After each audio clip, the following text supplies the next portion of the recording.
Tasty એવું શાક બનાવવા માટે આપણે એક કડાઈમાં મોટી 3 ચમચી જેટલું તેલ ગરમ કરવા મૂકી દીધું છે। તેલ ગરમ થાય એટલે એમાં અડધી ચમચી રાઈ એડ કરીશું, અડધી ચમચી જીરું એડ કરીશું અને ચપટી હિંગ એડ કરીશું અને આદુ લસણ અને મરચાંની પેસ્ટ એડ કરીશું। એમાં 1 ચમચી બેસન એડ કરીને 1 મિનિટ માટે આપણે સાંતળી લઈશું।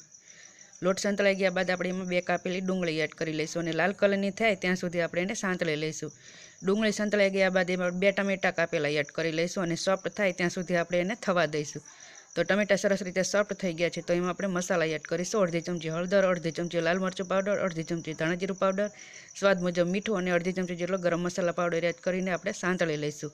સંતળાઈ ગયા બાદ આપણે એમાં 1.5 ગ્લાસ જેટલું પાણી એડ કરીને પાણીને આપણે ઉકળવા દઈશું। હવે એમાં પાણી ઉકળી ગયા બાદ એમાં 100 ગ્રામ જેટલું તીખું ચવાણું એડ કરીને સરસ રીતે મિક્સ કરી લઈને અને 2 મિનિટ માટે આપણે ઢાંકીને થવા દઈશું। 2 મિનિટ બાદ આપણું સરસ મજાનું ટેસ્ટી એવું શાક બનીને તૈયાર છે। તો આ રીતે એકવાર જરૂરથી ટ્રાય કરજો।